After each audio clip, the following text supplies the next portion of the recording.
You're lying in bed. The room is completely dark. Your phone's charging across the room, so there's no glow from the screen, no streetlight bleeding through the curtains, just total, absolute darkness. Then you hear it, a sound.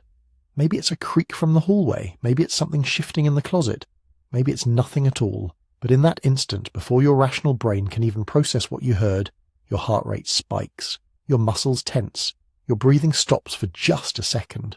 You're listening now, really listening. And in that darkness, your mind starts filling in possibilities, not pleasant ones. This happens to almost everyone, even when you know intellectually that you're safe, even when you know there's nothing in your house that wants to eat you, even when you know the sound was probably just the building settling or the cat knocking something over. The fear comes anyway, immediate, involuntary, primal. Here's the question that should keep you up at night. Except we're trying to help you sleep, so maybe don't think about it too hard. Why? Why do we still feel this? You've got deadbolts on your doors, windows that lock. You live in a world where the most dangerous thing in your bedroom is probably tripping over your shoes in the dark. There are no predators stalking you, no lions waiting in the shadows, no wolves circling your house. The rational part of your brain knows this, but the ancient part, the part that's been with you for millions of years, that part isn't listening to reason. That part knows something you've forgotten. There was something in the dark. For most of human evolutionary history, for millions of years before we became human, darkness wasn't just uncomfortable or inconvenient. It was the hunting hour. It was when things with better night vision than us, things with sharper teeth and stronger jaws, came out to feed. And we were on the menu. Your fear of the dark isn't irrational. It's a memory. Not your memory. Not something from your childhood, but something deeper. A species memory, written into your DNA by countless ancestors who heard sounds in the darkness and didn't react fast enough. This is the story of that fear, where it came from, what was really out there, and why, even now in our world of electric lights and climate control and grocery stores, we still can't shake the feeling that something might be watching from the shadows. We're going to travel back millions of years, through paleontology and evolutionary biology, through archaeological evidence and neuroscience, to understand the predator that shaped us. And if you want to dive even deeper into these prehistoric secrets, we've got stories and facts you won't find anywhere else in our book at sleepytimehistory.com. But first, we need to go back, way back, before humans were the hunters, when we were something else entirely. 6 million years ago, give or take a few 100,000 years, your ancestors weren't human. They weren't even close. They were small, upright walking primates stumbling around the African savanna, trying desperately not to get eaten. Picture this. You're about 4 feet tall, maybe 60 pounds if you've been eating well. You've got no claws, no fangs, no venom, no armor. Your night vision is terrible compared to most mammals. You can't run particularly fast. You can't climb as well as your tree-dwelling cousins. And you're living in what might be the most dangerous ecosystem in Earth's history. The African Pleo-Pleistocene wasn't some peaceful grassland where early hominins gathered berries and occasionally threw rocks at each other. It was a nightmare factory of apex predators, all competing to see who could develop the most efficient ways to kill and eat things. And a slow, relatively defenseless bipedal ape? That's not a competitor, that's a snack. Let's meet some of your ancestors' neighbours. Dinophilis, the false saber-toothed cat, about the size of a modern jaguar but built specifically for killing primates. Their fossils show up in the same cave systems as early hominin remains, often with distinctive puncture wounds in primate skulls that match their teeth perfectly. Then there was Pachyrhikuta, the giant hyena. Modern hyenas are no joke, but these things were 400 pounds of bone-crushing predatory power. They could crack open elephant skulls. A hominin femur was basically a breadstick. Saber-toothed cats prowled the grasslands.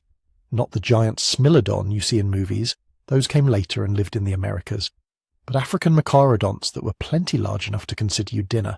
And if you managed to avoid the ground predators, there were things coming from above. Massive African crowned eagles with 6-foot wingspans and talons designed to punch through skulls. Modern versions of these eagles still hunt monkeys and small antelopes. The prehistoric versions were bigger and had millions of years of primate hunting experience. We know this wasn't theoretical danger because we've found the evidence. In 1924, a limestone quarry in South Africa yielded one of the most famous fossils in paleoanthropology, the Taung child, a skull of a young Australopithecus africanus maybe 3 years old when it died. For decades, people assumed it had just died naturally and been buried in the cave. Then researchers looked closer at the damage patterns on the skull. The puncture wounds matched eagle talons perfectly. The way the skull had been cracked open was consistent with how modern eagles feed. This child wasn't buried in the cave, it was carried there, by something with wings and very sharp feet that wanted to eat in peace. This discovery was part of a larger revolution in how we understand human evolution. For most of the 20th century, the dominant narrative was what anthropologists called man the hunter. The idea that human intelligence evolved because our ancestors became sophisticated predators, that we developed big brains to outsmart prey and coordinate hunts. It's a nice story. Makes us feel powerful. Only problem is, the evidence doesn't really support it. In the 1990s and early 2000s, anthropologists Donna Hart and Robert Sussman developed what they called the man-the-hunted hypothesis. They compiled evidence from dozens of fossil sites showing that early hominins weren't apex predators. They were prey, and they were prey for a very long time. Australopithecus fossils show up with predator damage regularly. Puncture wounds, tooth marks, the distinctive crushing patterns of carnivore jaws. These weren't isolated incidents. This was a pattern extending across millions of years and thousands of miles. Think about what this means for how our ancestors lived. Every day was a calculation of risk. Where can we find food without exposing ourselves to predators? Where can we sleep without getting picked off? How do we protect the young, the elderly, the injured? And most crucially, what do we do when the sun goes down? Because here's where things got really dangerous. Most of the predators hunting early hominins were either nocturnal or crepuscular, meaning they were most active at dawn, dusk, and during the night. They had tapetum lucidum, that reflective layer behind the retina that makes animal eyes shine in the dark and allows them to see with minimal light. Your ancestors didn't have that. They had primate eyes, evolved for daytime color vision in the forest canopy, great for spotting ripe fruit in daylight, absolutely terrible for detecting a leopard stalking through tall grass at midnight. So when darkness fell, the predator-prey dynamic shifted dramatically. During the day, early hominins had some advantages. They could spot threats from a distance, coordinate responses, maybe throw rocks or wave sticks. But at night, they were effectively blind, while everything hunting them could see perfectly. This wasn't just occasionally stressful. This was every single night for millions of years, generation after generation living with the knowledge that darkness meant vulnerability, that sleep meant risk, that any sound in the night might be the last thing you ever heard. The ones who survived were the ones who stayed alert, who startled at sounds, who felt their hearts race in the darkness, who couldn't shake the feeling that something was watching. And they passed those instincts down to you. Of all the creatures that hunted your ancestors through the African night, one stands apart. Not the biggest, not the strongest, but perhaps the most perfectly designed hominin killing machine evolution ever produced. The leopard. Modern leopards are impressive enough. Solitary ambush predators that can take down prey twice their size, drag it up a tree and cache it for later. But what makes them truly terrifying from a human perspective is their specialization. Leopards are primate hunters. They always have been. Their entire predatory strategy seems calibrated specifically for killing things like us. Start with their hunting behavior. Leopards are predominantly nocturnal. They do most of their hunting in complete darkness, using night vision that's roughly 7 times better than human eyesight. They move in absolute silence through terrain we'd stumble through making noise. Their spotted coat, which looks so distinctive in daylight, becomes perfect camouflage in the dappled shadows of moonlight filtering through trees. But here's what really matters. Leopards climb. Not just casually, we're talking about vertical rock faces, overhanging tree branches, anything a desperate primate might use to escape ground predators, and they're strong enough to carry prey heavier than themselves while climbing. This isn't just hunting ability. This is pursuit specialization. If you're a primate and you think you're safe because you climbed something, you're wrong. You've just trapped yourself exactly where a leopard wants you. Early hominins would have known this instinctively. Trees weren't safe. Caves weren't safe. The darkness itself wasn't safe. Because somewhere in that darkness, something was hunting that knew exactly how primates behaved when frightened. For decades, the fossil evidence supported this but couldn't quite prove it. Hominin bones showed damage, puncture wounds, crushing patterns. But attribution is tricky. Lots of carnivores leave similar marks. How do you prove which predator killed which hominin a million years ago? Then came Bob Brain and the Swartkrans caves. Brain was a South African paleontologist working in the fossil-rich cave systems northeast of Johannesburg in the 1960s and 70s. Swartkrans had already yielded dozens of early hominin fossils, mostly Australopithecus and early Homo species dating back nearly 2 million years. But Brain noticed something unusual. Some of the skulls had distinctive puncture wounds, pairs of holes spaced very precisely apart. Most researchers had assumed these were just general carnivore damage. Ancient hominins died, scavengers fed on the bodies, bones ended up in caves. That was the story.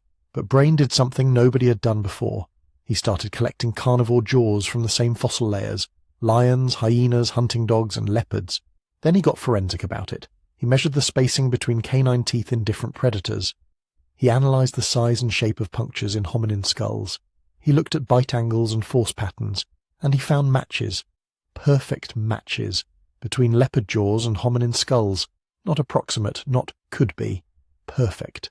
The spacing between leopard canines matched the spacing between puncture wounds in hominin crania to the millimeter. The angle of penetration matched the arc of a leopard's bite. Even the size of the wounds matched the specific dimensions of leopard teeth from the same time period and location. Brain published his findings in the 1970s and 80s, and they fundamentally changed how anthropologists understood early human vulnerability. This wasn't speculation. This was forensic evidence that leopards had been killing and eating our ancestors for millions of years.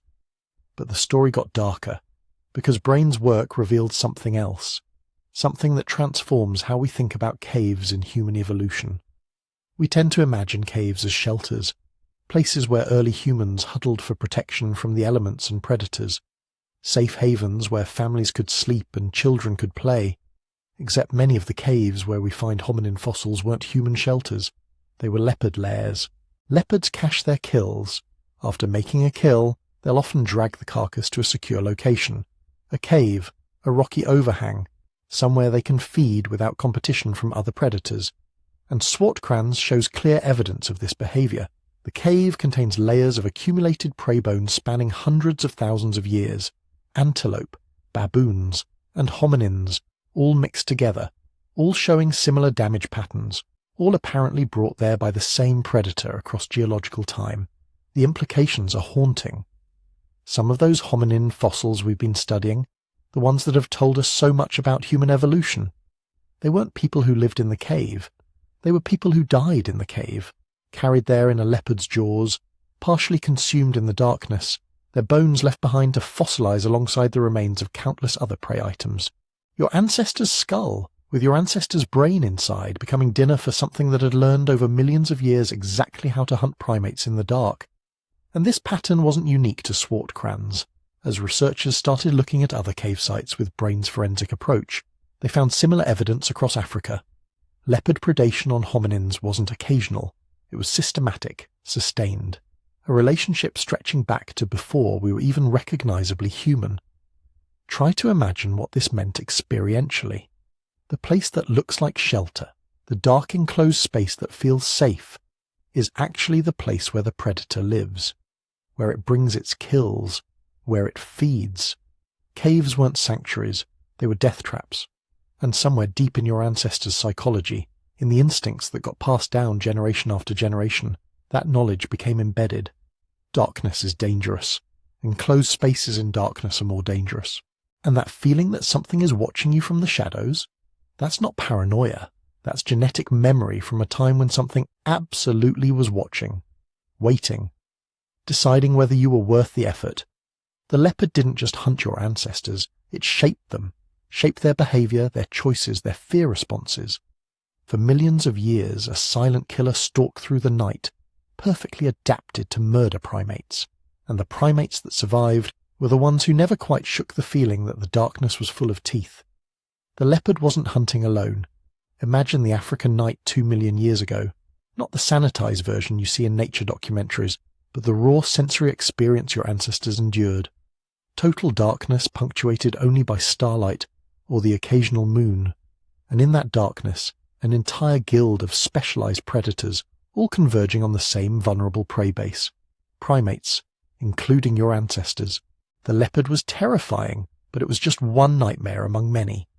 The African savanna after sunset became a killing field, orchestrated by multiple predators, each with their own hunting strategy, each perfectly adapted to exploit hominin weakness in different ways. Start with the hyenas, not the modern spotted hyenas we know today, impressive as those are. We're talking about their ancestor, Pachyrhocutta brevirostris, the giant short-faced hyena. This thing was a monster, somewhere between 250 and 400 pounds, with a skull the size of a lion's and jaws powerful enough to crack open elephant bones. Paleontologists have found Pachyrhocutta remains at the same sites as early hominins across Africa and Eurasia. Same territories, same time periods, same fossil layers. But here's what made Pachyrhocutta uniquely dangerous. Modern hyenas are often portrayed as cowardly scavengers, but that's Hollywood nonsense. They're sophisticated cooperative hunters, and Pachyrhocutta would have been the same, only bigger, stronger, and more aggressive. They hunted in clans, they operated primarily at night, and they had bone-crushing jaws that could obliterate anything they caught. For a lone hominin or even a small family group, encountering a Pachyrhocutta clan in darkness would have been a death sentence. No tree would help you. These weren't climbers, but they didn't need to be. They could wait. And they hunted cooperatively enough to surround defensive positions. The fossil evidence shows they fed on early hominins. Bite marks on hominin bones match Pachyrhocutta dental patterns. They weren't just incidental predators. They were part of the regular threat matrix that shaped hominin behavior for over 1 million years. Then there were the cats, not just leopards. The African night was full of specialized felids, some of which seem to have focused specifically on primate prey. Dinophilis, the terrible cat, built somewhere between a leopard and a lion, with shortened, flattened skulls and massive canine teeth. Paleontologists have been arguing for decades about whether Dinophilis was a specialized hominin predator. The evidence is circumstantial but compelling. Dinophilis remains show up consistently at sites with hominin fossils, not just nearby, but in direct association. The famous site at Swartkrans where leopard predation was documented also contained Dinophilis specimens. So did sites like Kromdraai and Sterkfontein. Some researchers think this is coincidence. Same habitat, same time period, bound to overlap. But others point to Dinophilis anatomy. Those shortened jaws and robust teeth weren't optimized for the kind of prey other big cats took down. They seemed designed for something specific. Something that required less running speed and more grappling power. Something like primates, who took refuge in trees and rocky areas where a bulkier, more powerful build would be advantageous. The debate continues, but one thing's certain. Dinophilis was there, hunting in the same darkness where your ancestors tried to survive. And whether or not it specialized in hominins, it absolutely killed them when opportunities arose. Meganterion was there too, another saber-toothed cat slightly smaller than Dinophilis, but with even more impressive canines. Proportionally built more like an ambush predator than a pursuit hunter. The kind of animal that would wait motionless in darkness near a water source or a known travel route, then explode into violence when prey passed close enough. For hominins moving through unfamiliar territory in low light, this was predation roulette. You couldn't see the threat until it was already in motion, already committed to the kill. And while we're cataloguing nocturnal horrors, we need to talk about something most people don't consider when they imagine early human predation risk. Snakes. Not small snakes. Not even medium snakes. Massive pythons. The fossil record from Pleistocene Africa includes python specimens over 20 feet long, constricting predators that hunted by ambush, operating equally well in darkness, capable of killing prey far larger than themselves by suffocation. This brings us to something fascinating that neuroscientist Lynn Isbell proposed in the early 2000s. The snake detection theory. Isbell argued that primate visual systems didn't evolve primarily for social recognition or food finding. They evolved to detect camouflaged predators, specifically snakes. Look at primate vision compared to other mammals. We have exceptional spatial resolution. We're incredibly good at detecting edges, patterns, and movement in cluttered visual environments. We have extensive neural circuits dedicated to visual processing, and crucially, multiple studies have shown that both human children and non-human primates can detect snake images faster than any other stimulus, even spiders or other threatening animals. This happens so quickly it appears to be pre-attentive, processed before conscious awareness. Isbell's theory suggests this isn't cultural, it's evolutionary. Primates have been dealing with venomous and constricting snakes for tens of millions of years, long before big cats, long before we came down from the trees, and the ones who survived were the ones whose brains got slightly better at detecting that subtle S-curve in the grass, that unusual pattern in the shadows, that specific texture that means snake, even when everything else says just vegetation. For early hominins spending more time on the ground, this ancient primate adaptation became even more critical, because unlike leopards or hyenas, which you might hear or smell, a large python lying motionless in darkness is almost impossible to detect until you are already within striking range. Now combine all these threats into a single experience. It's 3 hours after sunset, no moon. You're part of a small family group trying to reach a rocky outcrop before full darkness. You can't see 10 feet in front of you. Somewhere in the blackness you hear the bone-cracking sounds of hyenas feeding. Closer, maybe 50 yards away, something large is moving through the grass. No sound. Just the displacement of air and the faint scent of musk and old blood that might be leopard or might be dinner felis or might be something worse. Your group huddles together. Nobody speaks. Speaking would give away your exact position. You reach the outcrop, but is it safety or is it where the predators wait? You can't know. You can only press yourself against the rock and hope that whatever is out there chooses different prey tonight. The fossil evidence tells us that sometimes hope wasn't enough. Sometimes the darkness won. And the ones who survived long enough to become your ancestors were the ones who never, not for one moment, forgot that after sunset they stopped being the dominant species on the landscape. They became prey, and the night belonged to the hunters. By this point in the story, something important has happened. The fear is no longer just out there in the grass, in the shape of hyenas and saber-tooths and coiled pythons.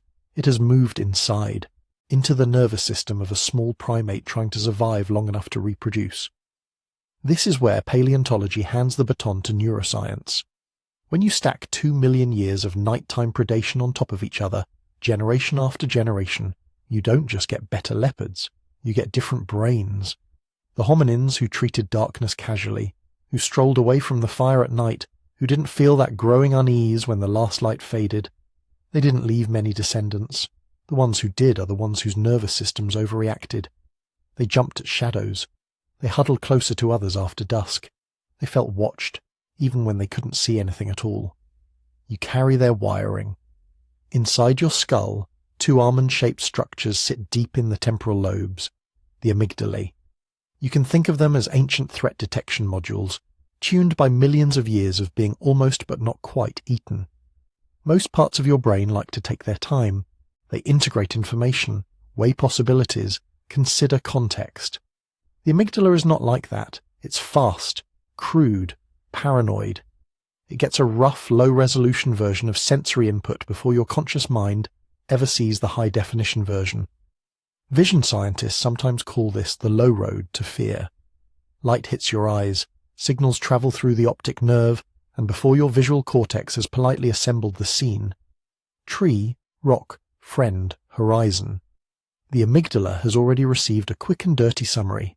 Dark, movement, unknown. If that summary crosses a certain threshold, the amygdala doesn't wait for a second opinion. It slams a hand down on the alarm, heart rate up, breathing shallower, muscles primed, attention narrowed. You get the familiar sensation. Something's wrong. I don't know what it is, but something is wrong.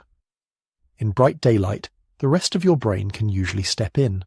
The visual cortex refines the image. The prefrontal cortex, the planning, reasoning part, says, "Relax, it's just a tree." The amygdala backs down. False alarm. No harm done. But darkness breaks that system. Your eyes were never designed for the night. Not really. Compared to true nocturnal predators, human scotopic vision under low-light conditions, is embarrassingly bad. You do have rods in your retina, the light-sensitive cells that work in dim conditions. They're more sensitive than cones, the color-detecting cells that operate in daylight. At night, your rods take over. Your world turns grainy, colorless, high contrast. Shapes blur, edges soften, movement smears across your field of view. For an owl or a cat, this isn't a problem. They've packed their retinas with rods, enlarged their pupils, built sophisticated tapetum lucidum reflectors, to bounce photons back through the retina twice. Evolution spent millions of years turning their eyes into night vision devices. It did not do that for you. Your ancestors' eyes are a compromise. Good enough to spot snakes in dappled leaves, good enough to read subtle social cues on daylight faces, not good enough to confidently map a moonless savanna. And here's the crucial thing. Your brain knows this. Not in words, not in conscious thought, but in calibration. Deep neural circuits silently track how reliable your senses are at any given moment. In low light, the error bars widen. The world becomes uncertain, and uncertainty in a nervous system built under predation is never neutral. So the amygdala adjusts its thresholds. In daylight, it might need a clear outline, a definite motion pattern, the unmistakable profile of a big cat to fire the alarm. In darkness, it lowers its standards dramatically. A rustle is enough, a suggestion of movement, a shadow where there shouldn't be one. Sometimes not even that. Sometimes mere absence of information feels like threat. That's when the rest of your body gets drafted into the night shift. Cortisol levels edge upward. Not enough to feel like full-blown panic, just enough to make sleep shallower, muscles tenser, thoughts a little more vigilant. Your pupils dilate to drag every last photon out of the dark, though it doesn't help much. Auditory processing gets a performance boost. The brainstem and auditory cortex start privileging faint, irregular sounds. You find yourself straining to hear, giving more weight to creaks, distant footsteps, wind through grass that in daytime you'd ignore completely. The feeling of being watched is what that internal state subjectively feels like. It's not that you're necessarily being watched. It's that your threat detection system, tuned by bodies that were watched, that were stalked from the shadows for hundreds of thousands of nights, has quietly shifted into a higher gear. Modern neuroscience can actually measure this shift. Put adults in a lab, hook them up to electrodes that track the startle response, the reflexive whole-body flinch when you hear a sudden loud noise, then turn the lights down. Not horror movie dark, just enough that visual information becomes uncertain. Play the same sudden sound, the startle reflex becomes bigger. More intense muscle contraction, higher skin conductance, stronger amygdala activation in brain scans, all from the same sound, in the same safe room, with the only difference being the lights. Other experiments do something even simpler. Show people images of ambiguous, potentially threatening scenes, a shadowy figure in a hallway, a path through dense forest, and manipulate brightness. As luminance drops, reported anxiety rises. Reaction times to detect targets speed up, but accuracy doesn't improve. The brain is trading precision for readiness. It's saying, I'd rather be wrong and fast than right and dead. We see the same pattern across cultures, across ages, even in people who say they love the dark and don't consider themselves fearful. The physiology disagrees. Deep down, the system is still doing the math. Night equals risk. And yet, not all fear is equally baked in. Psychologists talk about learned fears versus prepared fears. Learned fears are things your environment teaches you. You can be conditioned to fear a neutral object, a specific sound, a shape, even a colour, if it's repeatedly paired with something unpleasant. That's classical conditioning. Prepared fears are different. They're biases built into the nervous system long before you're born. They're the result of evolutionary history, not personal history. You weren't born in a savanna lit by hydrogen street lamps and LED billboards. You were born into a world where darkness meant an abrupt drop in your odds of survival, where unseen predators had a dramatic influence on who got to leave genes in the next generation. So the human nervous system is prepared to fear certain categories of things: heights, snakes, spiders, confined spaces, and the absence of light. You don't need to be taught that these are risky. Culture can amplify or dampen them, but it didn't create them from scratch. Notice how this plays out with modern dangers. Automobiles kill vast numbers of people every year. Electrical outlets and household chemicals are lethal if mishandled. But toddlers don't instinctively shrink away from parked cars or plugged-in sockets the way they do from a dark hallway. You have to repeatedly tell them, don't touch that, that's dangerous. The fear is installed after the fact. Darkness is different. Children all over the world develop fear of the dark at roughly the same ages, often without any obvious trauma or scary stories to trigger it. They refuse to sleep without a light. They worry about things under the bed, in the closet just outside the window. Parents sometimes treat this as a silly phase, an overactive imagination that needs to be gently corrected. From an evolutionary perspective, it looks more like a scheduled software update. Around the time, children historically would have started moving slightly farther from constant adult supervision, exploring, playing at the edge of camp, being trusted to fetch water or firewood. Their brains turn on an ancient script. Be more careful when the light goes. Stay close. Don't wander. Imagine worst-case scenarios, because in this domain, false alarms are cheap and real alarms are fatal. The monsters in the closet are not random. They are clumsy, cultural masks draped over something much older. The statistical memory of leopards in trees, hyenas circling, snakes coiled in burrows you can't see into. As we move forward in the story, to fire, to myth, to cities that never sleep, keep this in mind. Every time you feel that slight unease in a dark room, every time a child begs for a nightlight, you're not just seeing superstition. You're watching 2 million years of night on the Savanna light up the amygdala and whisper, very quietly, "It's dark again. Be ready." By the time your ancestors' amygdala had been tuned into those sensitive tripwires, something else had begun creeping into the story. A glow, not the cold, distant glow of stars they could never touch, but a small, dangerous sun dragged down to earth. Controllable, at least sometimes. Feedable, persuadable. Something that could push the dark back a few arm lengths. Fire. We don't know the exact night it happened first. There is no fossil of the first terrified, fascinated primate standing too close to a lightning-struck tree, but the archaeological record gives us a rough outline of when that flirtation turned into a relationship. Deep inside Wonderwerk Cave in South Africa, in layers about 1 million years old, archaeologists have found microscopic traces of burned bone and ash. Not at the cave's entrance where wildfires might blow in, but far inside, in places where natural fires rarely reach. The bones are heated to temperatures that suggest controlled burning, not just random scorching. Hundreds of thousands of years later, at a site called Gesher Beno Yaakov in what is now Israel, around 790,000 years ago, we see something even more suggestive. Clusters of burned flint and charred plant remains in concentrated patches, as if small hearths had been arranged and tended over and over in the same spots by the same kind of hands. There is still debate about how early true fire control began. Some researchers argue that Homo erectus, the tall, long-legged hominin that roamed Africa and Eurasia, starting about 1.9 million years ago, was already a fire user, maybe even a firekeeper. Others think those early traces might be opportunistic, scavenging natural fires, not yet mastering the art of making flames on demand. But by the time of Wonderwerk and Gesher Benot Yaakov, something had clearly shifted. Fire wasn't just an occasional visitor, it was becoming a tool, and not just a daytime tool. For a nervous system marinated in nighttime terror, that matters. Imagine what the world looked like before: sunset, and then nothing.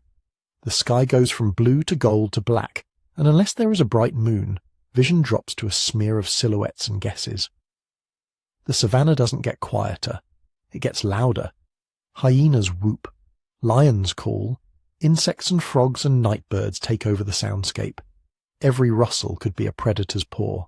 Then imagine that same world with a controlled fire. Now there is a circle. Inside the circle, light, warmth, faces.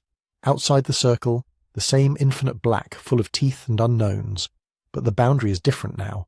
To many predators, fire is a novel, frightening thing. They keep their distance.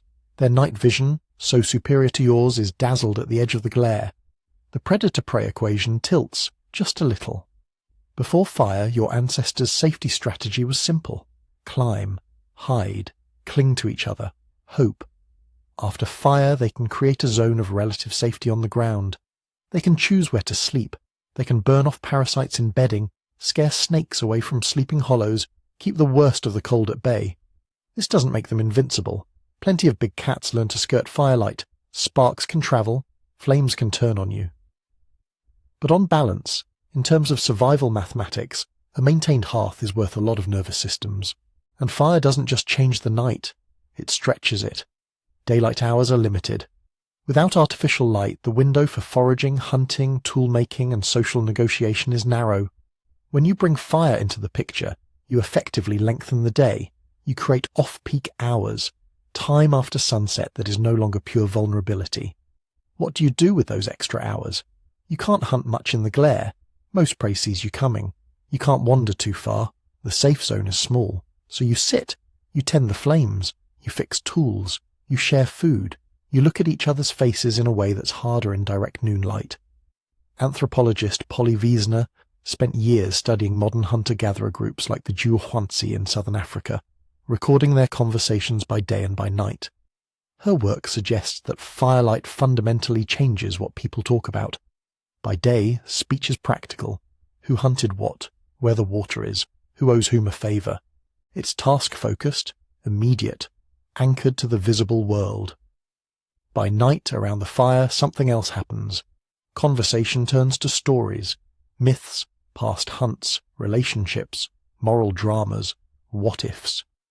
People talk about absent others, spirits, ancestors, plans for the future. Imagination stretches beyond the here and now. Wiesner calls this the social and imaginative expansion of firelight, a kind of social brain by firelight effect. The dim, flickering illumination creates both intimacy and abstraction.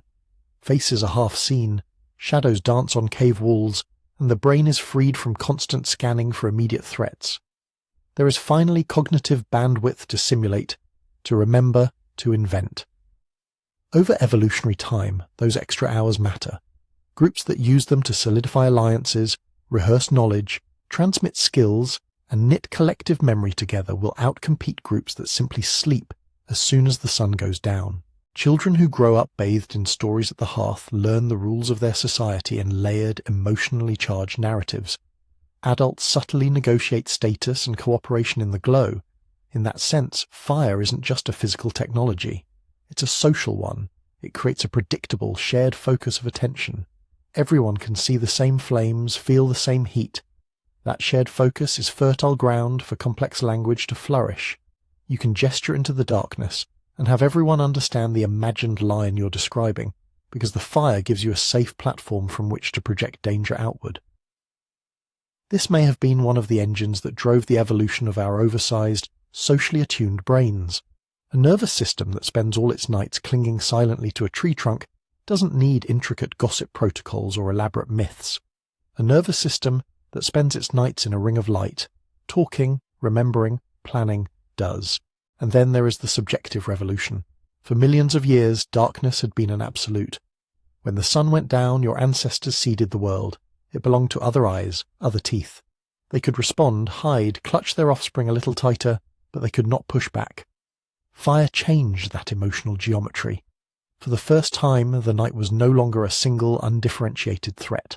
It had structure, a near safe zone and a far unsafe beyond. The psychological effect must have been enormous. Inside the ring, the amygdala could relax a notch. Heart rates could slow, laughter could surface, stories of past dangers could be told in the past tense instead of simply felt in the present. Outside the ring, in the bushes just beyond the light, the old fear condensed, perhaps even sharpened. The contrast made it more visible. Imagine being a child in one of those early fire-using bands. You fall asleep to the sound of crackling wood and adult voices, the smell of smoke tangling with the scent of the night. You know the rule, learned deep in your bones, do not step beyond the light. The darkness is not just absence, it is a place that contains specific things, the eyes that sometimes glint back from the blackness, the growls you've heard, the screams you were told about. Your body is learning something new. Safety is not a binary. It comes in gradients, and one of those gradients is made of light. Fire also reprograms hunger. Cooked food is softer, easier to chew, safer to digest. Some researchers argue that regular cooking, enabled by habitual fire use, allowed our ancestors to extract more energy from their food, supporting larger brains and longer childhoods. If that's right, then the same flame that kept leopards at bay may also have been feeding the neural hardware that makes fear of the dark such a vivid internal experience. But for all its power, fire never erased that fear. It couldn't. The circle of light is always finite. Beyond it, the uncertainty begins again. In fact, the very brightness of the fire makes the darkness past a certain distance even harder to see into. Your pupils constrict in the glare. making the invisible just beyond it more impenetrable. Predators can learn. Hyenas can wait quietly outside the glow, watching, sniffing, choosing their moment. Snakes are indifferent to flame at a distance. Other humans, increasingly one of the most dangerous presences in the landscape, can lurk just beyond that shimmering edge. So fire becomes a way to manage the fear, not abolish it. You move closer to the flames when you hear something in the brush. You add more wood. You sleep with your feet toward the warmth, your face toward the dark, half dozing, half listening. The old circuitry is still running, still whispering, "Don't trust the black." Over tens of thousands of generations, this dance between light and dark, fire and fear, writes itself into our myths, our rituals, our sense of what home feels like. A home is a place with a controlled light in the night, whether it's a hearth, a candle, or a small electric bulb glowing in a child's bedroom. The predator-filled night that sculpted your brain did not disappear when the first ember was tamed. It stepped back to the edge of the light and waited there. And in that narrow zone, where safety ends and imagination begins, new creatures started to form. Not of muscle and fang, but of memory and story. Once those new creatures appeared, they were very hard to get rid of. Because they weren't just made of imagination. They were made of something older, heavier, memory. Not your memory. Not even your grandparents'. The memory of nervous systems that had spent millions of nights listening for claws in the dark. As real predation began to decline in some places, as fire, weapons, dogs, walls, and finally cities pushed the big cats and scavengers further away, the fear didn't just evaporate. Nervous systems don't update that fast. Brains wired to survive don't say, "Oh, lions are rare now, let's uninstall that module." Instead, the fear did something more subtle. It migrated. The direct line between rustle in the grass equals maybe leopard softened, but the reaction remained, looking for targets, attaching itself to shadows, to rumours, to stories. The predators moved out of the immediate environment and into the shared space of culture. They became mythology. Across the world, in cultures that never met each other, that never traded a word, we see the same shapes prowling at the edges of human stories. Wolves, big cats, serpents, birds of prey. It's as if the brain, handed a blank canvas and told draw danger, keeps reaching for the same template. Call it the predator template. Think of it like this. Evolution doesn't store detailed high-resolution images of every threat. It stores rough patterns, eye shine at low angles, forward-facing gaze, sudden rustle, sinusoidal movement like a snake, the silhouette of a large quadruped, a shadow passing overhead with hooked beak and claws. Those patterns, reinforced again and again by who survived and who didn't, settle into the architecture of the visual system, the auditory system, the amygdala. Fast preconscious recognition systems. If something from the environment matches the template, alarms go off. When cultures start telling stories, those same templates get reused. It's efficient. When you tell a child about a monster with glaring eyes and sharp teeth in the dark, you're plugging into circuitry that is already waiting. You can see this in specific traditions. In parts of West Africa, there were, and in some cases remain, beliefs and secret societies centered around what colonial observers called leopard men. These weren't just symbolic. There were real people who dressed in spotted skins, used claws or hooked blades, attacked at night. But around those acts grew a larger mythos. Human-leopard hybrids, shapeshifters, spirits that walked on the edge between person and predator. Why leopard, and not, say, antelope? Because for thousands of years, leopards were the ones that slipped silently into the edge of the firelight, the ones that could climb trees to reach sleeping bodies, the ones whose kill sign, the dragged carcass, the neat puncture wounds at the throat, became burned into local experience. Over time, that pattern expanded. The leopard was no longer just an animal. It was a way of talking about stealth, power, the terror of being stalked, a memory of being prey, stretched into a social and spiritual symbol. Move thousands of miles and several millennia to ancient Mesopotamia, and you find something similar in a different costume. The night was populated with beings that were not quite gods, not quite animals, but something in between. Man-eating demons, storm spirits, child snatchers, figures like Lamashtu, often depicted with a lioness's head, donkey's teeth, talons of a bird of prey, who prowled the darkness, especially threatening women in childbirth and newborns. This is a composite predator if there ever was one. Big cat jaws, raptor claws, hybrid, unnatural but made of real parts, all drawn from the catalogue of things that once tore human bodies apart. People in ancient cities like and Nineveh had walls. They had guards, they had lamps, but they also had a nightlife of anxiety. Disease, sudden infant death, raiders slipping through the gates, jackals and lions beyond the cultivated land.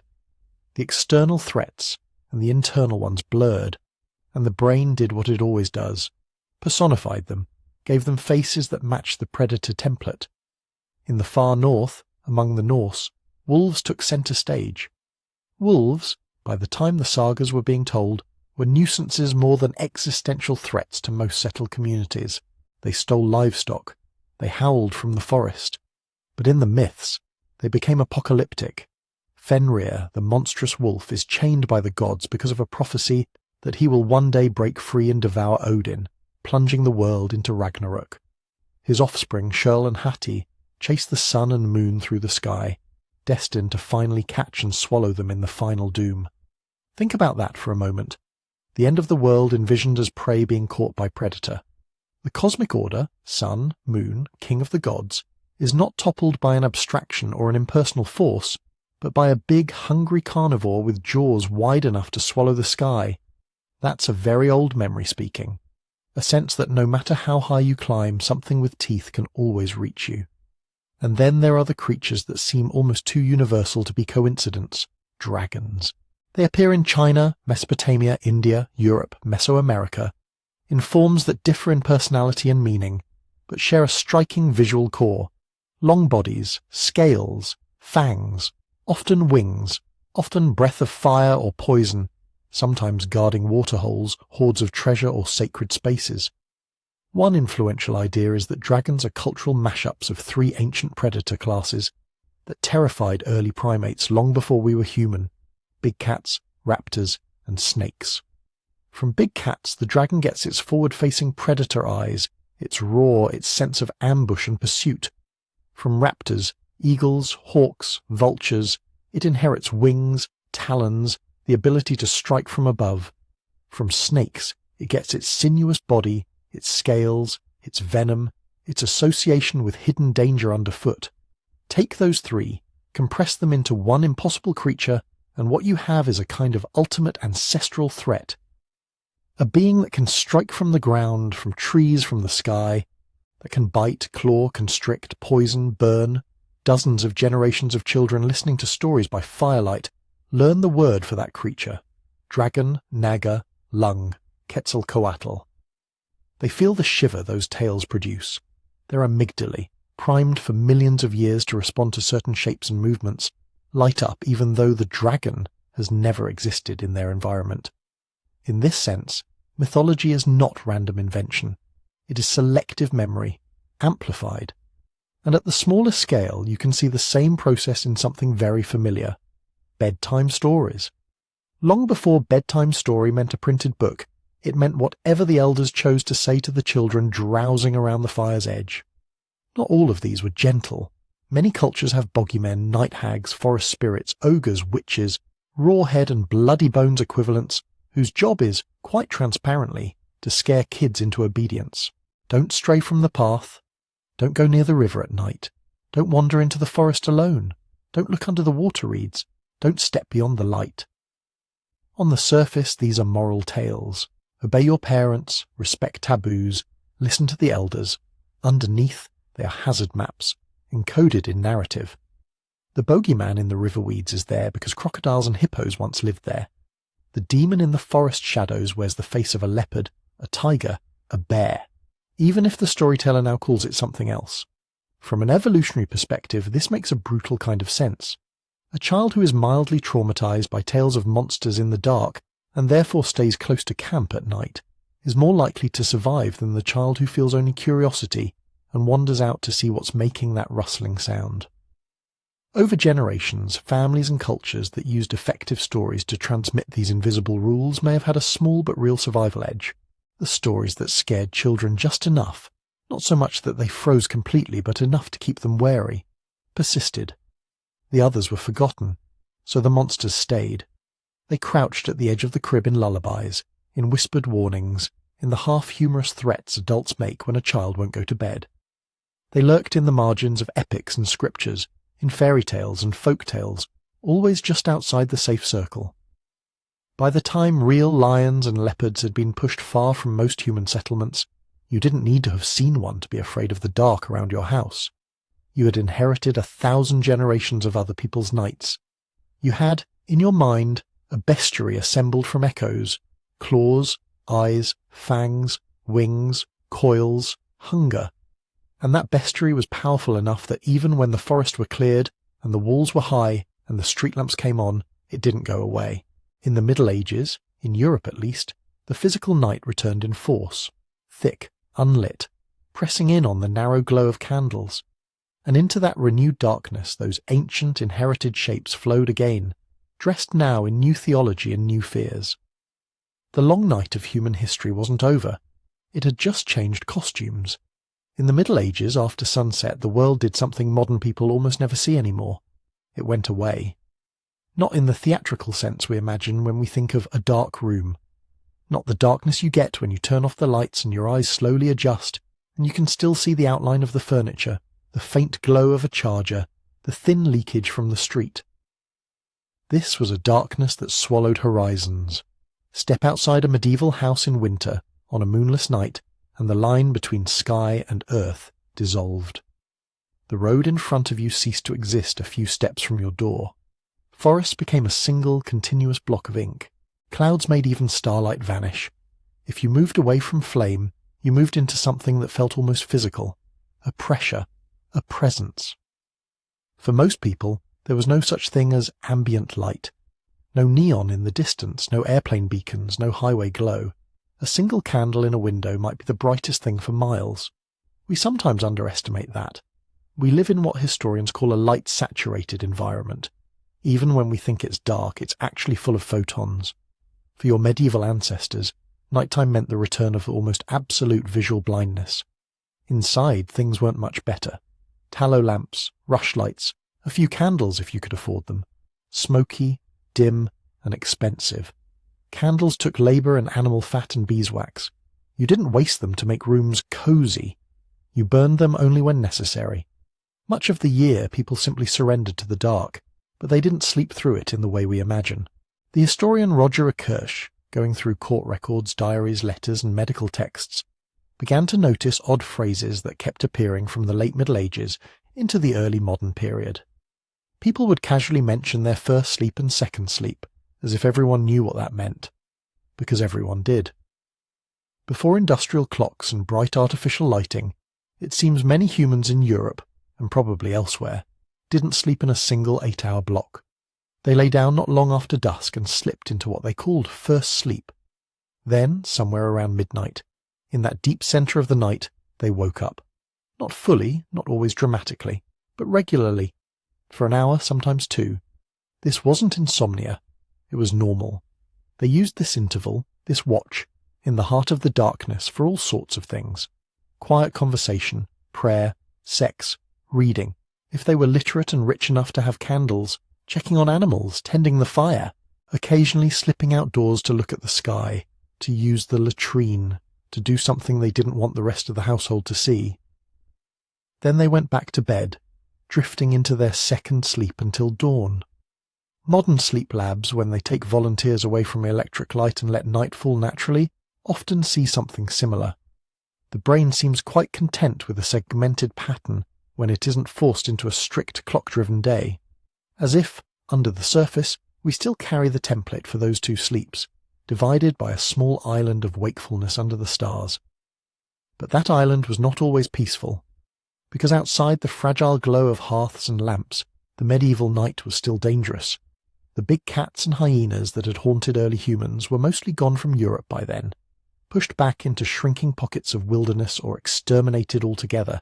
Bears and wolves lingered, but they were rarer, wary of people, more interested in livestock than humans themselves. The predators hadn't vanished, though. They had changed species. In crowded medieval and early modern towns, the most dangerous creature in the dark was increasingly other people, Streets were narrow, surfaces were rough, open sewers ran along the sides of lanes. Livestock, carts, refuse, all of it blended into a chaotic obstacle course. Without light, injury was easy. A wrong step into a ditch, a misjudged bridge, a stumble on slick cobblestone could cripple you. Then there was fire. Every home used open flame, for heat, for cooking, for light. Roofs were often thatch, walls were wood and wattle. A single overturned candle, a dropped ember, a drunk or drowsy resident forgetting to bank the coals properly could ignite an entire block. At night, when people were asleep and reaction time slowed, a blaze could race through a town before anyone had a chance to fight it. So the night was feared as the time of burning, just as much as the time of lurking, and around all of that, crime. Bandits on the roads waited for the last travellers who misjudged the sunset, and found themselves still outside the walls. Thieves and cut-purses used the dark to move unseen. Assault, robbery, revenge killings. Human violence slipped into the hours when identification was hardest and witnesses were few. Medieval and early modern city authorities weren't naive about this. They treated the night as an enemy to be managed. Town gates were locked at sunset or shortly after. If you weren't in, you stayed out, exposed on the road, sleeping in ditches or in dubious inns. Inside the walls, curfews were common. Bells rang to signal the time when decent people were expected to be home and off the streets. Night watchmen patrolled the lanes, calling the hours, rattling keys, sometimes carrying lanterns, sometimes nothing more than a staff and their own nerve. Their job was to spot fires early, to challenge strangers, to keep a minimal sense of order. But they couldn't be everywhere. They were often old, poorly paid, occasionally drunk or asleep.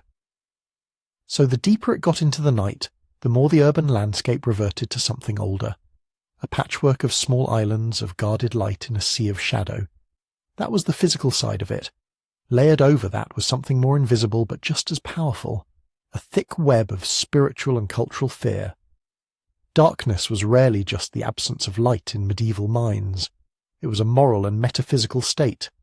Night was when witches flew, when demons walked, when the dead were restless, when the devil prowled like a roaring lion, as one often quoted line of scripture had it. In Europe, confessions extracted under torture, pamphlets, and sermons are full of nighttime scenes, witches gathering at crossroads under the new moon, Sabbaths on remote hillsides, secret rites held in forests far from the village. Whether or not such meetings ever actually happened the way they were described, the imagination placed them firmly in the hours when sun and priest and neighbourly eyes were gone. In parts of West and Central Africa, night was likewise a liminal time. Spirits of the bush, ancestors, beings that lived between human and animal, all were thought to be more active when the world went dark. Witchcraft accusations, oral tales, divination rituals, again and again, the dangerous, the ambiguous, the morally charged events clustered around night. Across much of Asia, similar patterns appear.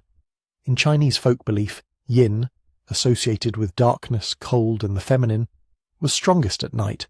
Ghost festivals, hungry spirits, demons at the crossroads, they emerged with the setting sun.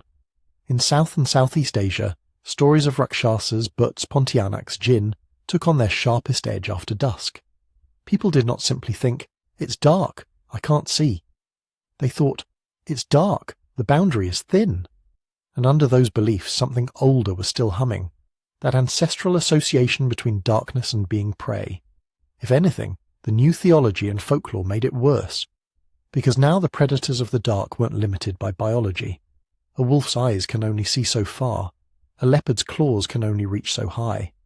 But a demon's gaze, a witch's curse, those could pass through walls, slip through keyholes, ride the wind. The old templates, glowing eyes, grasping hands, sudden movement in the periphery, were reskinned with horns, hooves, wings, shadow cloaks. The amygdala doesn't care if the shape you're imagining is catalogued as leopard or incubus. It only cares that it fits the pattern. Something might tear you apart. By the late Middle Ages, across much of Europe, the big cats were gone and wolves were under pressure. The forest line was retreating. Agricultural land was expanding. But in the human nervous system, and in the shared stories passed around hearths and in churchyards, the night remained thick with hunters. Only now the teeth that people feared most were often human. A stranger on the road, a neighbour with a grudge, a band of mercenaries outside the town walls, a landlord's men enforcing debts, a witch-hunting mob with torches. The Middle Ages were a long experiment in what happens when ancient nocturnal fear is poured into a new social container. Real dangers, theft, assault, fire, sudden illness, childbirth gone wrong, plague carts rattling through streets before dawn, kept the association between darkness and death brutally current. You didn't need lions anymore to teach you to fear the hours when you couldn't see. Every scream in the night, every unexplained sickness that struck a sleeping child, every crackle of flames in the rafters reinforced the lesson. Day was for work and visibility and order. Night was for vulnerability. As the centuries went by, people would begin to push back. They would hang more lanterns, invent new ways of making flame steady and bright, slowly extend the waking day into what had once been unsafe time. But for a long while yet, the old pattern held. The sun went down, and human beings, heirs of 1,000,000 years of being hunted in the dark, lay down between first sleep and second, listening to every creak, every distant shout, every dog's bark echoing through streets that belonged once again to the predators. The first counterattack was small, not a blazing victory, not a floodlight, just a wick dipped in rendered fat. For most of history, light after sunset was a luxury that burned. Every extra hour you could see cost you something. Beeswax from hives, tallow from slaughtered animals, oil pressed from olives or hauled up from underground. When you lit a candle, you were literally setting food and labour on fire. So people rationed it. In a poor medieval cottage, a single rushlight might sputter on the table. A twist of dried plant stem dipped in grease, smoking, dim, gone in less than an hour. The flame didn't really conquer the dark. It carved out a thumbprint of visibility in a vast surrounding ocean. Even in castles and monasteries, where candles were more plentiful, the light was patchy. Pools of brightness around altars and desks, long corridors swallowed up just a few steps away. Wealth let you push the shadows back, but only to a point. Over centuries people got better at managing flame. Wicks were braided more cleverly. Lamps were shaped to catch and reflect what little light they made. Glassworkers learned to craft clearer, thinner panes so lanterns could shine a bit farther. But the basic rule remained. After dark, light was dear. You went to bed early not because you were healthier or more virtuous, but because every extra hour awake was an hour of fuel burned. Then, very slowly, the balance began to shift. In parts of the Islamic world, in ancient Rome, in pockets of China and Japan, oil lamps and paper lanterns occasionally turned streets into brief corridors of glow for festivals and processions. In early modern Europe, some cities experimented with hanging lanterns at intersections, ordered householders to put candles in their windows on certain nights.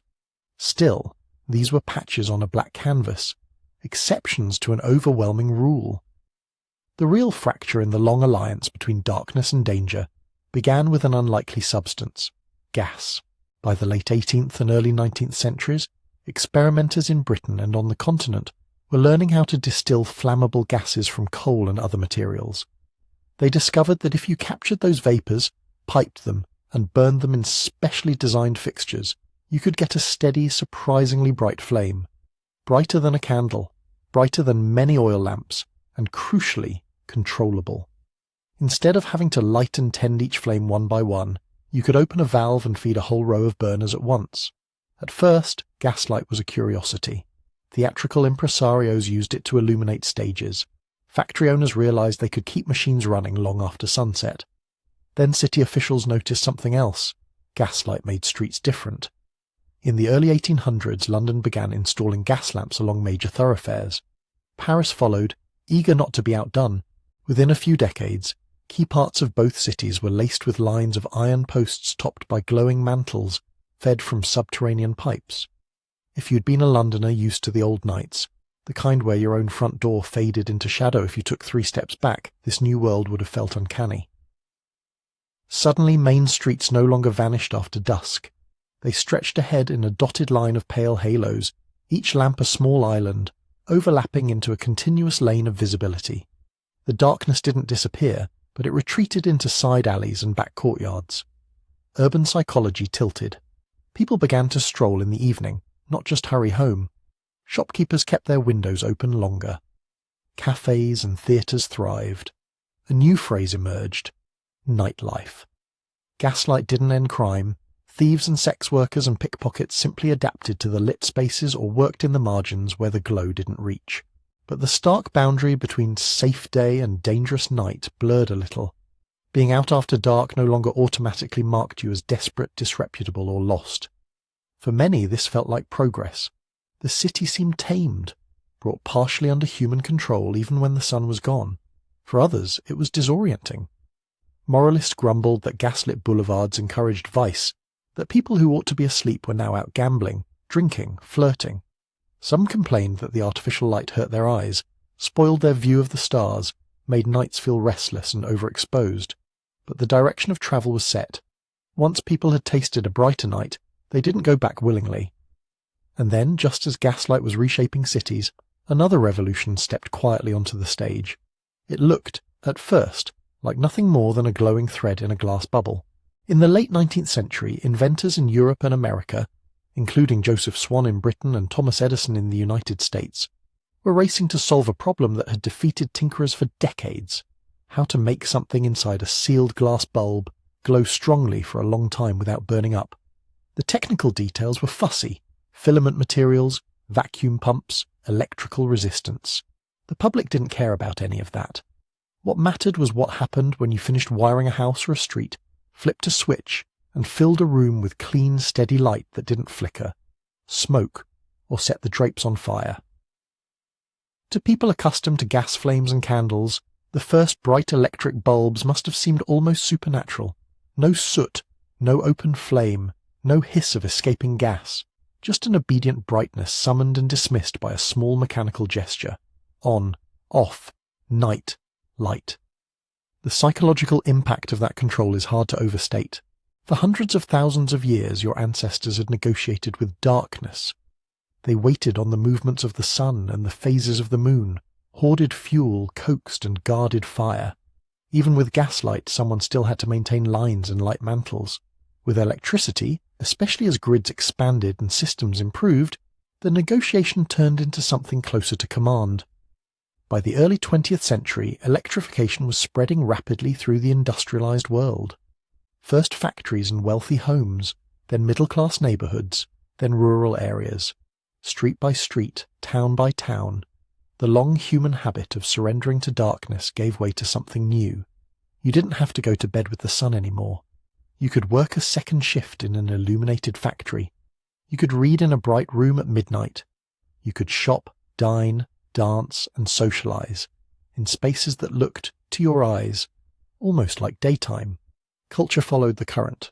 Cities began to define themselves as much by their nocturnal identities as by their daytime industries. Think of the glowing posters and early photographs. New York's Broadway, Paris's boulevards, Berlin's cafes, Tokyo's neon arteries. Electric signs climbed facades. Theatres, cinemas, jazz clubs, cabarets, all flourished under artificial stars. Night changed character. It was no longer simply the time when predators, human or otherwise, had the advantage. It became, at least for those with access to power grids and wages to spend, a time for leisure and pleasure, for entertainment and increasingly for productive labour. The old pattern of first sleep and second sleep, already frayed by urban living and mechanical clocks, began to rupture. People consolidated their sleep into one block to match work schedules and electric-lit evenings. The midnight waking, once a natural contemplative island, shrank or disappeared. From one angle this looked like a clear victory. Humanity had finally, visibly conquered the night. But every conquest leaves something behind. As electric light spread, the faint natural glow that had once been many people's only illumination, starlight, moonlight, the Milky Way, faded from daily experience. In ancient and medieval skies, the stars were dense enough to navigate by, to tell time by, to weave stories into. Constellations were not abstract diagrams, they were familiar presences. The night sky was a ceiling painted in fire. In a modern city, that ceiling is mostly gone. A handful of bright planets, a few stubborn stars, and a dome of reflected light from street lamps and billboards. Astronomers call it sky glow. To most people, it's just normal. The cost of all this brightness isn't just aesthetic. Your body runs on rhythms tuned, over millions of years, to patterns of light and dark. Cells in your eyes, and in other tissues, Read not just brightness but colour, using the difference between blue-rich daylight and the softer spectrum of dusk and firelight to keep your internal clocks aligned. When you flood your nights with bright bluish light from overhead fixtures, screens, LEDs, you send confusing signals to those ancient systems. Melatonin, the hormone that helps initiate sleep, gets suppressed. Circadian rhythms drift. For some, this means a little grogginess, a harder time falling asleep. For others, chronic disruption, insomnia, mood disturbances, metabolic strain.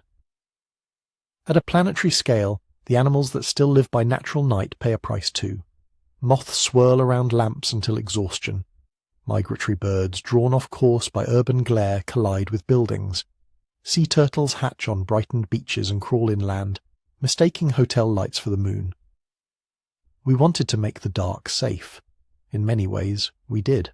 But we also thinned it, frayed it, flooded habitats, including our own nervous systems, with an endless low-level glare that never quite lets anything fully rest. And there's another twist. You might imagine that turning night into day would soothe the ancient fear that once shadows had no place to hide, the old anxiety would wither and die. But that's not what happened. Crime did not vanish under street lamps, it adapted. The threat of fire shifted from candles to overloaded wires. The predators in our stories moved indoors. The intruder behind the lit window, the stranger in the stairwell, the unseen presence on the other end of a glowing screen. Instead of lying awake listening for the pad of paws outside the circle of the campfire, modern humans lie awake watching the rectangle of their phones, scrolling through news, messages and images that keep the amygdala humming. We drove the night back to the edges of our cities and homes, but fear rarely follows simple geography. It migrates. It finds new perches. The irony of our bright age is that we have more control over darkness than any generation before us, and yet sleep disorders, anxiety, and a vague sense of being on alert after sundown are remarkably common. We tamed the outer night. The inner one stayed. To see how those two realms, the lit world and the dark place inside, still interact, we have to look at what exactly we're afraid of now, when we lie in electrically lit rooms, blinds drawn, doors locked, and still feel that old, irrational shiver. Because the predator we evolved to fear did not disappear with the leopards. It learned to live in the light. For your nervous system, the last century and a half might as well have happened yesterday. Evolution works in generations, not product cycles. The brains that fall asleep under LED strips and scrolling notifications tonight are built on blueprints laid down hundreds of thousands of years ago, in a world where after dark meant predators, cliffs, strangers, and the unknown. From that brain's point of view, nothing important has changed. It still assumes that sudden silence might mean something is stalking you. It still treats rustling in the dark as more dangerous than rustling in broad daylight. And it still, very quietly, assigns a higher probability of death to the hours when you can't see. This is what psychologists and biologists sometimes call a mismatch. Your body, your hormones, your reflexes, your innate fears, they were tuned for an environment that no longer exists. A world without streetlights, without locked apartment doors, without emergency services a 3-digit call away. A world where being wrong about a sound in the night could be fatal. In that environment, a hair-trigger fear of the dark was cheap insurance. Imagine 2 children on the Savanna. One startles awake at every distant growl, refuses to wander far from the fire, clings to adults after sunset. The other shrugs, sleeps deeply, wanders off to look at the stars. If a predator passes through camp once in a childhood, the relaxed child might die exactly once. The anxious child might lose some sleep but survives to have their own anxious children. Repeat that calculus for thousands of generations. Fear of the dark, even when it was wrong 99 times out of 100, paid off. Now take that same bias and drop it into a 21st century bedroom. Logically, your door is locked. Your building is secure. Your neighborhood is quiet. Predators, in the original tooth and claw sense, are gone. But your amygdala did not retire when electricity arrived. It still runs the old code. You can see the traces of that code in studies of modern adults. When researchers ask people, anonymously, if they're afraid of the dark, a surprising number say yes, not just children. Grown men and women, living in cities, driving cars, doing taxis. Depending on the country and the survey, somewhere between 25% and half of adults admit to at least some fear when the lights go out. Women report it more often, but men are not immune, and those are just the people willing to confess it. Nyctophobia, fear of the dark, carries a kind of social embarrassment. It's treated as childish, something you're supposed to outgrow along with stuffed animals and nightlights. That stigma means many people underreport it, or describe it in softer language. I don't like sleeping without a light. I get uneasy in totally dark rooms. I just need the TV on. If you could listen in on hearts and sweat glands, the numbers would probably be higher. You can also see our unchanged wiring in the stories we tell ourselves for fun. Think about how hard filmmakers and game designers work to scare you. Monsters, special effects, elaborate plots. And yet the most reliable piece of their toolkit is still the simplest thing in the world. Turning off the lights. You don't need to see the creature. In fact, it's usually worse when you don't. A character walks down a hallway. One by one, bulbs flicker out. A flashlight beam dies. A door closes with a soft click and everything goes black. Instantly your body reacts, heart rate up, muscles tightening, breath a little shallower. You know rationally that you're in a cinema, or on your couch, or lying in bed listening to a story. But the part of your brain that evolved to keep you alive doesn't make careful distinctions between real and imagined threats. It just sees darkness paired with tension and primes the whole system. Get ready to run, or to fight, or to freeze. Game designers learned the same lesson. Limit the player's vision. Give them just a cone of flashlight or a match that burns down or the weak glow of a lighter. Fill the edges with sounds you can't quite place. Often, nothing is actually there. Your own anticipation does most of the work. Horror novels and ghost stories rely on identical tricks, just translated into language. Descriptions of the corner of the room your eyes can't quite focus on. The staircase that seems too dark compared to the rest of the house. The feeling that someone is standing just beyond the bedroom door. We're still, at a very basic level, most afraid when we cannot see. That's not an intellectual preference. It's a neural habit born of long selection. Sometimes your brain doesn't even wait for a movie to trigger it. It does the job itself. If you've ever woken up in the middle of the night completely unable to move, feeling a crushing weight on your chest, sensing, with absolute conviction, that something is in the room with you, you've met one of the strangest places where our old fear leaks through, sleep paralysis. In that state, part of your brain is awake enough to be conscious. Another part is still running the paralysis that normally keeps you from acting out your dreams. To make matters more interesting, your threat detection circuits are overactive and your visual system is starved for input. Put those ingredients together and the result is almost always the same pattern, across cultures and centuries. A presence, not a friendly one. People report shadow people, intruders, demons, witches, aliens, dead relatives. They see figures at the end of the bed, feel hands on their throat, hear footsteps approaching in the dark. From a neuroscientist's point of view, this is your brain trying to explain a body full of fear with no obvious source. The amygdala is firing danger signals, the motor system is locked, the eyes see almost nothing. The simplest narrative is, there is something here, and it wants to hurt me. From the experiencer's point of view, it is utterly convincing. Many who go through intense sleep paralysis are less afraid of the paralysis itself than of that felt presence in the dark. This is the predator that never left. Not a specific animal, but the expectation of one. Even when there is no growl outside the cave, no scrape of claws on rock, the old circuits will happily invent a threat to match the level of arousal they're feeling. Better, from their perspective, to hallucinate danger than to miss the real thing. You can watch the same ancient pattern playing out, less dramatically, in the small rituals of an ordinary night. Think about how people arrange their homes after sunset. Most of us don't plunge our rooms into blackness. We create what anthropologists might call islands of light, little modern campfires. A bedside lamp, a bathroom light cracked open down the hall.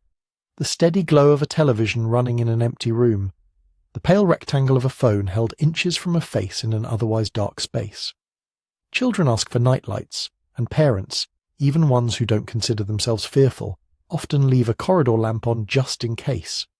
Adults fall asleep to the hum and flicker of a screen, not because it's comfortable in any deep sense, but because being enveloped in total darkness feels subtly wrong. It's the same strategy your ancestors used around a real fire: keep the immediate area visible, push the unknown back a few meters, and pretend for a while that the rest of the world does not exist.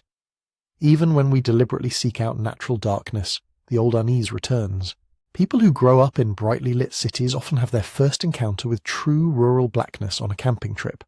No street lamps, no neighbouring windows, no sky glow, just forest, or desert, or mountains, and a sky thick with stars. The first reaction is often wonder. The Milky Way, meteors, the sense of scale. Then, once the campfire dies down and conversation fades, something else creeps in. Every twig snap sounds significant.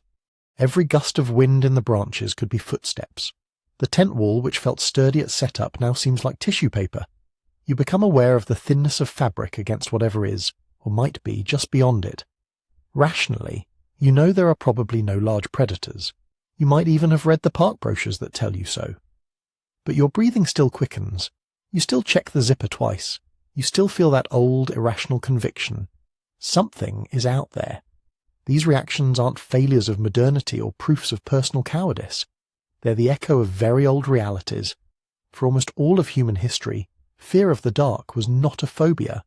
It was a sense organ, a way of perceiving risk in an environment you couldn't fully control. In well-lit bedrooms and glowing cities, that organ sits mostly idle, but it does not atrophy. It waits. It tingles a little when the power goes out, when a hallway is unexpectedly unlit, when you wake at 3 in the morning and find the room unfamiliar. The external predators changed. The world of night transformed under gaslight and electricity. But the part of you that whispers, "Careful, you can't see what's there," is the same part that helped your ancestors survive leopards, hyenas, rival humans, and deep moonless wilderness. You carry it with you into every lit room, every glowing screen, every carefully secured modern home. Learning to live with that ancient voice, to hear what it's telling you without letting it run your life, is part of being human. And sometimes, if you listen closely, it has something to teach you. So where does that leave you? Lying in a safe bed, in a mostly safe world, with a heart that still jumps at shadows. It's tempting to treat that fear as a bug in the system, something childish, irrational, anxious, something you're supposed to fix. But if you zoom out to the timescale we've been travelling through tonight, it looks very different. It looks like a badge. The only reason you're here to feel afraid of the dark is that, generation after generation, your ancestors were afraid of it first. The ones who weren't afraid enough weren't careful enough, who didn't feel that quiet rising tension after sunset. Most of them didn't make it into the deep future. They were the ones who shrugged and walked away from the fire alone, who didn't bother to check the tree line, who heard a sound behind them and decided it was probably nothing. Every time a leopard dragged a careless hominin into the bush, every time a child wandered too close to a cliff edge in moonless night, every time a stranger with bad intentions slipped into a camp, natural selection took a tiny, invisible note. This lineage, a little less likely to go on. The other lineage, the jumpier one, the one that slept lightly, the one that clustered close to others when the sun went down, kept going. You are the product of that filter. Every neuron in your amygdala, every tiny surge of adrenaline when the lights go off, is testimony that they listened to their fear and survived. So when you feel that familiar unease, you're not malfunctioning, you're remembering. Not with words or images, but with physiology, with heart rate, with pupil dilation, with the sense that no, you would actually prefer the door to stay closed and the curtain not to move. For most of our history, that wasn't neurosis, it was wisdom. Today, a strange thing is happening.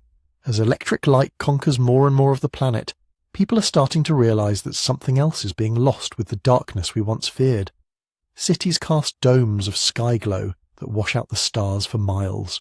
For many children born in major urban areas, the Milky Way isn't a familiar sight. It's something from photographs, from apps, from planetarium shows. In response, there's a small, quiet movement to protect what used to be automatic, natural night. They're called dark sky reserves and dark sky parks, stretches of land where outdoor lighting is limited, shielded, directed downward. Places where, on a clear night, the sky looks closer to what your ancestors saw. People go to these places expecting astronomy, expecting to tick off constellations, comet tails, perhaps a planet or two. What they report over and over is something else. First, a kind of shock, the sheer number of stars, the density of them. the pale river of the Milky Way cutting from horizon to horizon. Space not as a few bright points above a city, but as a vast textured backdrop you can almost fall into. Then a feeling that is harder to name. Some call it awe, some call it vertigo, some say it feels like standing on the shore of an ocean in the dark, hearing waves you can't see. You become very aware of your own smallness, of the thinness of the atmosphere, of the fact that you're on the surface of a rock in space. And underneath that wonder, if you stay long enough, the old animal alertness stirs. You notice how black the land is compared to the sky, how your eyes can't penetrate more than a few meters beyond the edge of a campsite, how, between the scattered pools of red-filtered light and the silhouettes of trees or rocks, there are deep wells of pure unknown. Voices drop without quite knowing why. People stay closer together. Laughter comes out softer, edged with that same awareness. The dark is back, the real dark. For a moment, modern time thins. The centuries of gas lamps and neon and LEDs peel away, and you are once again what you have been for most of your history, a small primate under a vast sky, watching and listening. If you lean into that feeling instead of pulling away, there's a kind of philosophical clarity waiting there. Darkness in this sense is not just an absence of light, it's a presence, a reminder. It reminds you that you are an animal wired by evolution, not a disembodied intellect that happens to have a body attached. It reminds you that your mind, with all its language and memory and plans, is built on older foundations, instincts honed on plains and in forests, through ice ages and droughts and long dangerous nights. It reminds you that you are very recent, that the entire history of cities and electric grids and glowing screens fits into a sliver of the timeline we traced earlier. That for far longer than you have been reading and typing and commuting, your ancestors were squinting into the dark, hearing things move just out of sight. And it reminds you of scale. Above you, light that left its sources before humans existed. Around you, genes that survived bottlenecks, plagues, volcanic winters, and predators whose eyes shone back from the edge of the firelight. Inside you, neural circuits that still, faithfully track the boundary between safety and danger, day and night. Understanding this doesn't magically erase fear, but it can change its meaning. Instead of thinking, why am I like this? Why can't I just relax? You can translate the feeling into its ancient message. The tightness in your chest, the prickle on your skin, the quick flick of your eyes toward the doorway. That's your lineage saying, darkness has always been when we were most vulnerable. Pay attention. In a city apartment, that signal is usually miscalibrated. The predators you evolved to fear are not there, but the circuitry is still honest. It is doing exactly what it was constructed to do, under conditions it never anticipated. There is comfort in that honesty. You are not uniquely weak or broken or childish for feeling uneasy when the lights go out. You are thoroughly, properly human. You can even make a kind of peace with that voice. You can acknowledge it. Yes, I hear you. Yes, it's dark. And then answer with information your ancestors didn't have. The door is locked. The windows are secure. The nearest large carnivore is in a documentary, not outside the house. Some people find that when they frame their fear this way, it loosens. It becomes less like an accusation and more like a conversation between eras of the self. Ancient brain. It's dark. Be careful. Modern brain. Thank you, but we're okay tonight. And sometimes, if you're somewhere truly quiet, somewhere where the stars are visible and the nearest road is miles away, you can let the old vigilance rise a little higher, not to torment you, but to remind you of connection. Connection to every ancestor who ever stared into a black tree line, to every small group that curled together near a dwindling fire, to every child who listened for growls on the wind, and every adult who stayed awake a little longer to keep watch. That lineage is unbroken, all the way to you. So when you turn off the lights after this story and the room settles around you, there may be a moment, a flicker, when the dark feels a little too thick. Maybe you'll check the hallway, maybe you'll listen for a second longer than usual, maybe you'll feel that twinge at the back of your neck that says something could be there. If that happens, you don't have to fight it. You can recognize it for what it is, an echo. The softest whisper of 1,000,000 nights survived. A message passed down through bodies instead of words. Stay alert. Stay alive. Tonight, you don't need that warning in the old way. but you can honour it. Let it remind you that you are part of a story that began long before electricity, long before houses, long before names, a story written in darkness and firelight, in fear and in survival. Then, with that in mind, you can close your eyes. Let the ancient dark do what it has always done when the watching is over. Hold you, for a while, until the sun comes back. So as you lie there now, with walls around you instead of branches, with a mattress instead of packed earth, you are carrying all of that with you. The leopards at the cave mouth, the rustle of hyenas in the grass, the long patient eyes of things that hunted by starlight. You carry the first circles of fire, that trembling orange line that pushed the dark back a few meters and turned predators into silhouettes. You carry the first stories told in that flickering zone where claws and teeth slowly transformed into spirits, monsters, and gods. You carry the slow brightening of the world, oil lamps, candles, gaslight, filament bulbs, neon LEDs, each one another step away from the nights that shaped you, and yet never quite far enough to erase them. Every porch light, every street lamp, every small blue glow of a nightlight humming in a hallway. They're all part of the same negotiation your ancestors began when they first dared to sleep with their backs to the dark. Tonight, you joined that negotiation in a different way. You walk the path backward in your mind, from your own quiet room to savannas and caves and volcanic winters, to population bottlenecks and branching species, to predators whose names you'll never know, but whose pressure you still feel. Knowing that the next time you click off a lamp and feel that tiny spike of unease, you don't have to see it as a flaw. You can treat it as a greeting, an old instinct saying, "We remember," you answering, "I understand." If this journey through deep time and deep night has kept you company, you can help it reach other people who might need the same calm distraction. You can like this video, subscribe for more history told at a sleepy pace, and if you'd like, leave a comment sharing where in the world you're listening from, which patch of the planet this long shared story is curled up in tonight, and if your curiosity is still awake, even as your body gets heavy, there's more waiting for you beyond this episode.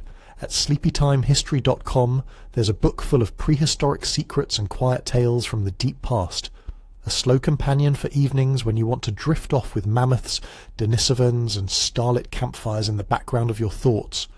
For now, though, you've done enough. You've followed your fear of the dark all the way back to its source, watched it take shape in the grass and in the caves, and seen how it protected the fragile line that led to you. So let the room dim around you.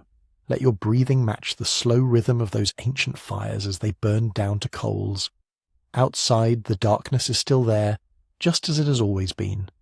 But tonight, you know it better, and knowing perhaps makes it a little less frightening, and a little more like an old, familiar presence keeping watch while you sleep. Rest well, descendant of survivors. Good night from the deep past.